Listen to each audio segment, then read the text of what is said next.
अगर आप शादी या किसी मांगलिक कार्यक्रम का प्लान बना रहे हैं तो ये खबर आपके लिए बेहद ज़रूरी है। 7 मार्च से शादी के साथ साथ सभी शुभ कार्यों पर रोक लगने वाली है। इस दिन से हुलाष्टक की शुरुआत हो रही है जो 13 मार्च तक चलेगा। लेकिन सिर्फ हुलाष्टक ही नहीं, इसके बाद भी शुभ कार्यों पर ब्रेक लगने वाला है क्योंकि 14 मार्च से मलमास शुरू हो रहा है जिसमें भी किसी भी तरह के शुभ कार्य नहीं किए जाते।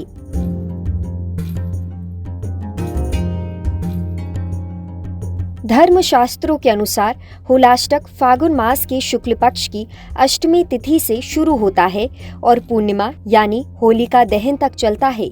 इस दौरान ग्रह उग्र स्थिति में होते हैं और नकारात्मक ऊर्जा बढ़ जाती है, जिससे विवाह, गृह प्रवेश, नामकरण, मुंडन जैसे शुभ कार्य करना शुभ नहीं माना जाता।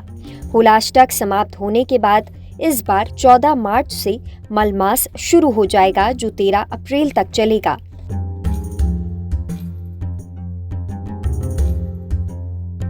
धर्म विशेषज्ञ चंद्र प्रकाश ढाडना के अनुसार इस साल 7 मार्च से 13 अप्रैल तक किसी भी तरह का शुभ कार्य नहीं होगा। 13 अप्रैल को मलमास समाप्त होगा जिसके बाद ही विवाह और बाकी शुभ कार्य किए जा सकेंगे। इसीलिए जो लोग शादी, गृह प्रवेश या कोई अन्य मांगलिक कार्य करने का प्लान बना रहे थे, अब उन्हें 13 अप्रैल तक का इंतजार करना होगा।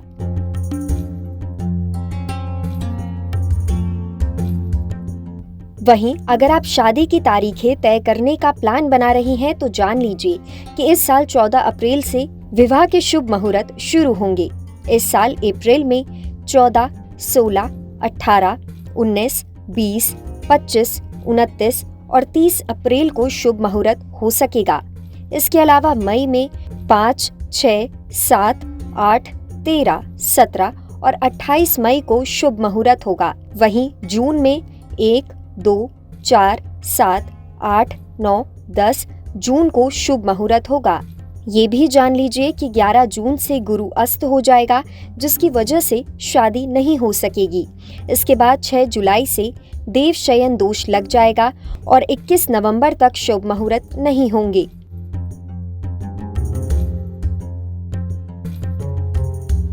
देव उठनी एकादशी के बाद फिर से विवाह के शुभ योग बनेंगे। नवंबर और दिसंबर में शादी के लिए ये खास तारीखें होंगी। नवंबर 22, 23, 25, 30 और दिसंबर में 4 और 11 को विवाह का शुभ मुहूर्त होगा।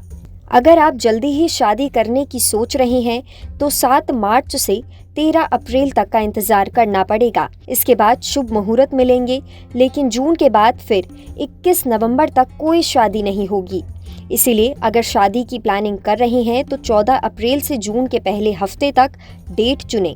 ध्यान रखें कि शुभ कार्यों की तारीखें केवल पंचांग और ग्रह नक्षत्रों की स्थिति के आधार पर तय की जाती है। अगर आप किसी मांगलिक कार्यक्रम की योजना बना रहे हैं तो किसी योग्य ज्योतिषाचार्य की सलाह जरूर लें।